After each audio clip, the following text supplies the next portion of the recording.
So check it out.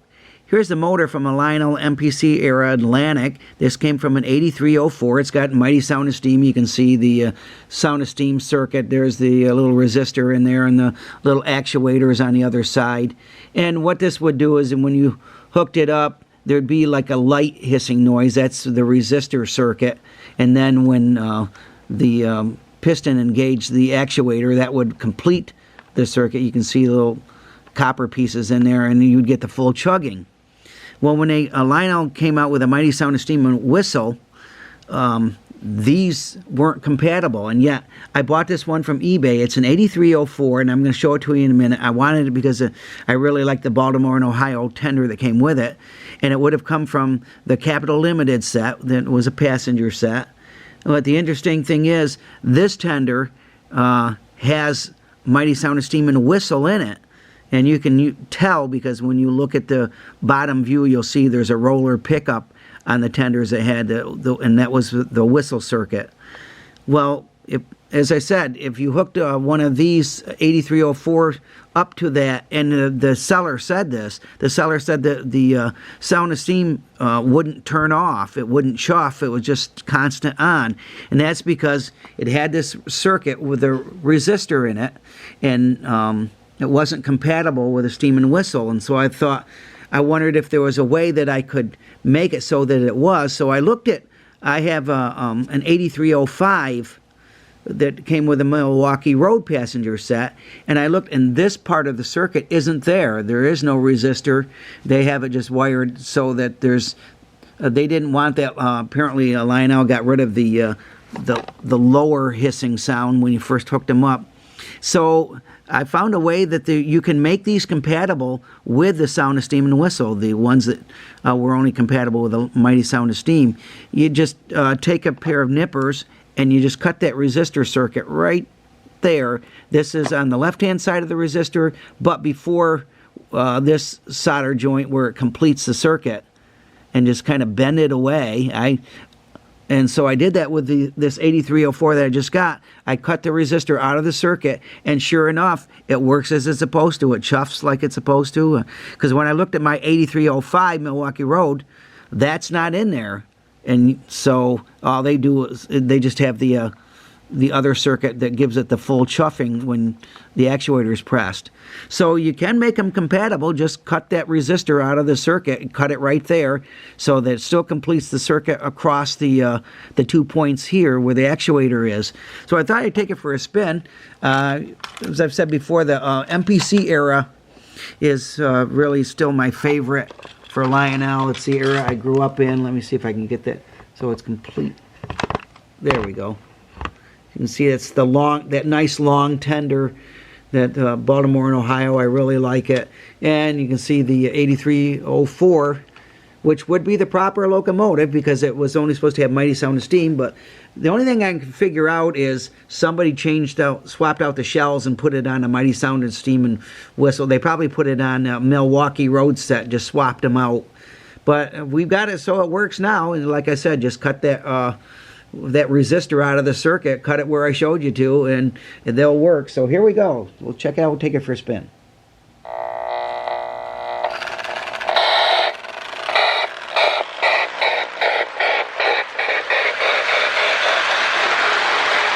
You can see this is a pretty good puller too.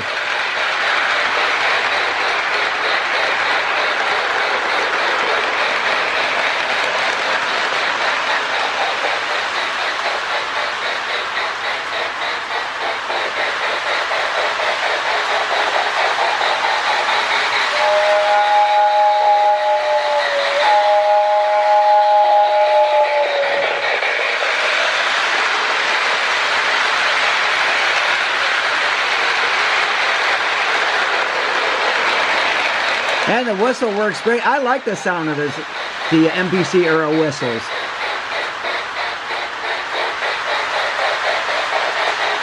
Nice and loud.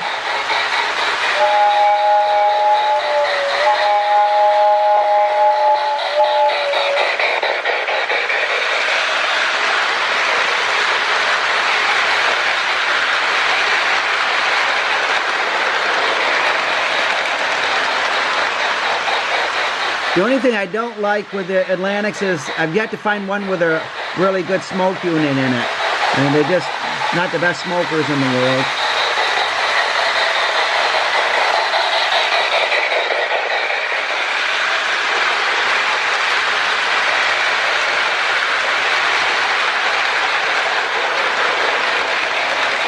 But the MPC era whistle has such a mournful sound to it.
All right, so the chuffing works great. So as I said, if you want to work around, there is a way to make these Mighty Sound of Steam locomotives work with a Mighty Sound of Steam and whistle just by cutting that resistor circuit out and just relying on the full chuffing. And this tender, as I said, I really like it. I had to clean up the roller pickups on it and the wheels. And I also made sure that I changed out the foam board in it so that there wouldn't be any shorting out. That's the first thing you always want to check before you fire one of these up, is make sure that you replace the foam. I use the double-sided, that thick tape for these, so it works out really good. So thanks again for watching. God bless. Never forget, Jesus is Lord.